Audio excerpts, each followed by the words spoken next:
Bonjour à tous, j'espère que vous allez bien. On se retrouve aujourd'hui pour parler de la zone de confort. J'avais partagé en story récemment ce schéma très important.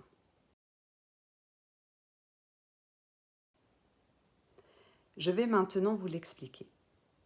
Alors, tout ce que tu veux vraiment se trouve de l'autre côté de ta peur.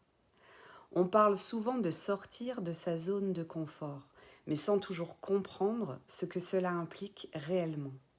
Ce n'est pas seulement une question d'action ou de performance, c'est avant tout un mouvement intérieur, une expansion de conscience de toi, une évolution, tu vas comprendre. Nous allons explorer les 4 zones du changement, le confort, la peur, l'apprentissage et l'évolution à travers le regard croisé des stoïciens, de Carl Jung, de l'analyse transactionnelle et des neurosciences.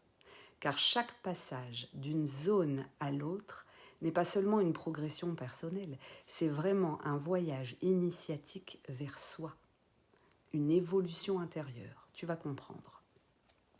Parlons d'abord de cette zone de confort. C'est une illusion de sécurité.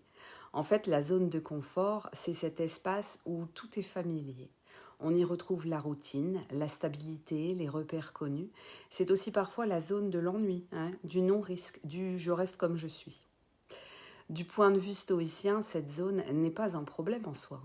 Elle devient une prison par contre, quand elle t'empêche de vivre selon ta nature rationnelle et libre. Épictète disait « Aucun homme n'est libre s'il n'est pas maître de lui-même ». Et rester dans le confort, c'est laisser la peur gouverner nos décisions. Et la peur, justement, nous attend à la porte suivante. Faut pas rêver.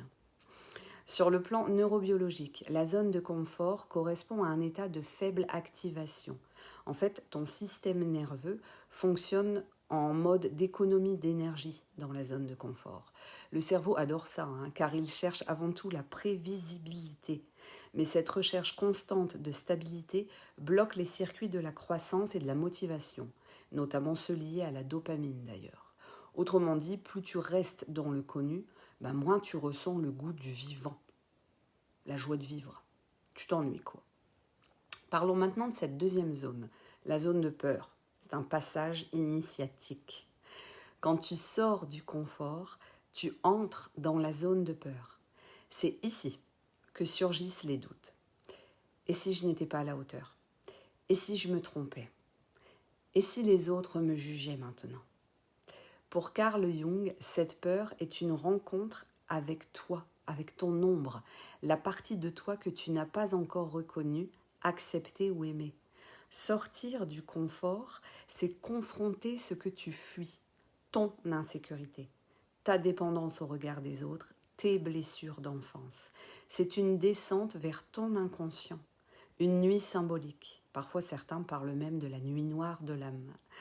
En analyse transactionnelle, les psychologues analysent ça comme la peur qui est souvent liée à l'enfant adapté qui s'exprime en toi. Celui qui veut éviter les reproches, qui veut plaire. Mais si tu veux grandir, tu dois réveiller ton adulte libre, celui qui observe, choisit et assume. Pas facile. Les neurosciences, elles, nous rappellent que cette peur n'est pas irrationnelle. Ton amygdale s'active comme si tu étais en danger, mais le danger est psychologique, pas physique.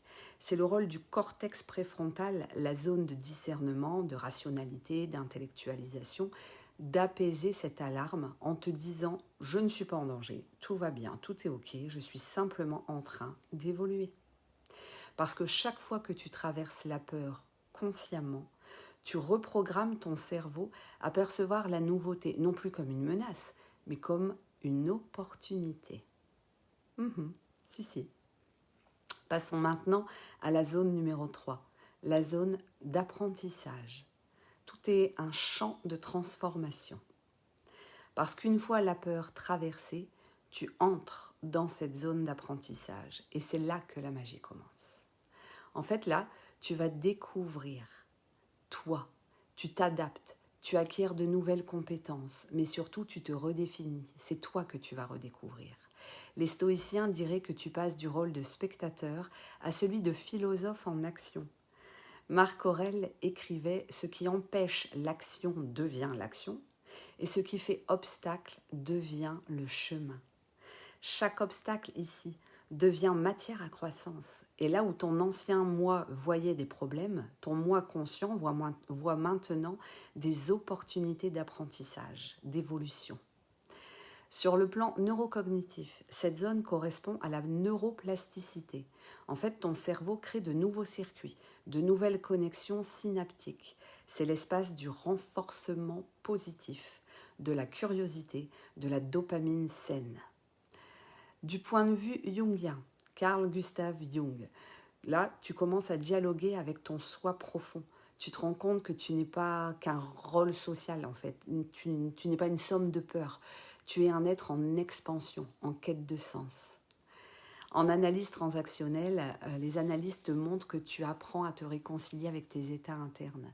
Ton parent bienveillant t'encourage, ton adulte observe et ton enfant libre expérimente la joie. Et tu n'as plus besoin de prouver. Tu apprends par amour de la découverte. Passons maintenant à la dernière zone, la zone d'évolution, l'alignement et la liberté. C'est fun ça.